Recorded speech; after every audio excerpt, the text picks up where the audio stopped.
Dear students, Assalamu alaikum. I am Mohsin Khalid, lecturer of biology. In this session, we are going to talk about oligosaccharide. The word oligo is derived from Greek word oligo, derived from oligos, which means a few, and saccharide. The saccharide derived from Greek word saccharon, which means sugar. Oligosaccharide की definition हम देखते हैं 2 to 10 monosaccharide condensed to form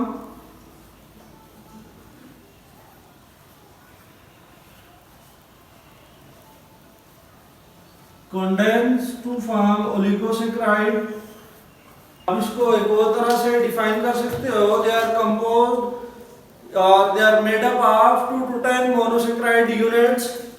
condensation means condense word का मतलब है यहाँ से water का एक मॉलिक्यूल एलिमिनेट होगा और दो मोनोसैकेराइड के बीच में एक बॉन्ड बनेगा जिसको हम बोलते हैं glycosidic linkage.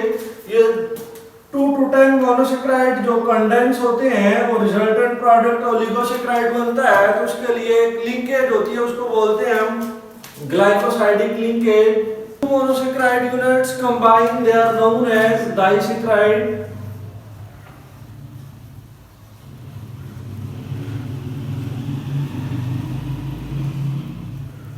And when 3 monosaccharide units are combined with each other, they are known as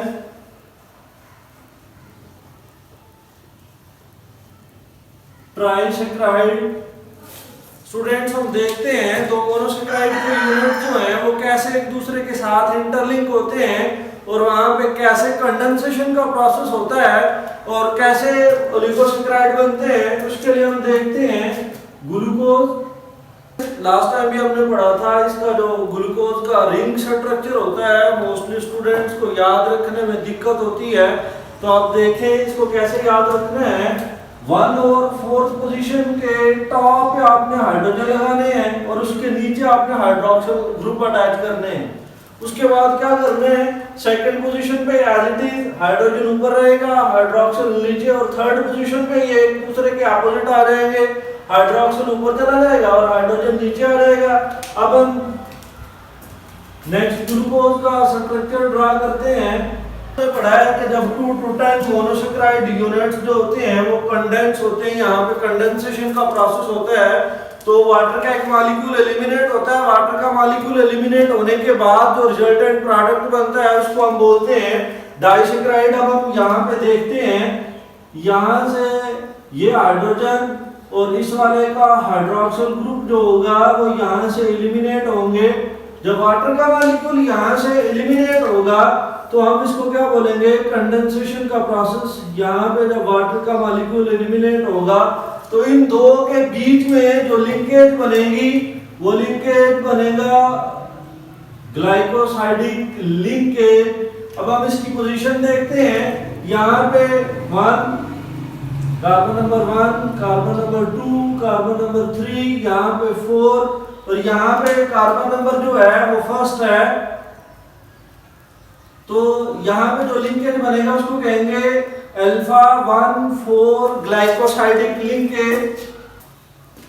अब इसको अल्फा क्यों कहा है, तो ये भी मैं यहाँ पे बताता चलूं कि अगर हाइड्रोक्सिल का फंक्शनल ग्रुप जो है वो बिलो द रिंग प्रेजेंट होगा तो उसको आप अल्फा कहेंगे। अगर यही हाइड्रोक्सिल ग्रुप हाइड्रोजन की जगह पे आएगा तो उसको आप बीटा शुगर कहेंगे। If hydroxyl group are present below the ring, then they are known as alpha sugar, and if hydroxyl group are present above the ring, then they are known as beta glucose। अब यहाँ पे alpha 1,4 glycosidic linkage बन गई, तो यहाँ पे दोनों जो है वो अल्फा ग्लूकोज है, एक अल्फा ग्लूकोज है। तो इन दो ग्लूकोज के मिलने से जो रिजल्टेंट प्रोडक्ट बनेगा उसको हम कहेंगे माल्टोज। और माल्टोज जो है ये डाइसैकेराइड है। यहाँ पे जब डेफिनेशन पढ़ी थी तो हमने कहा था when 2 monosaccharide units are linked with each other, the resultant product that will be formed by the process of glycosidic linkage, तो उसको हम क्या कहेंगे, डाइसैकेराइड। इसी तरह जब 3 ग्लूकोज के यूनिट एक दूसरे के साथ अटैच होंगे तो जो रिजल्टेंट प्रोडक्ट बनेगा उसको हम कहेंगे रेफिनोज।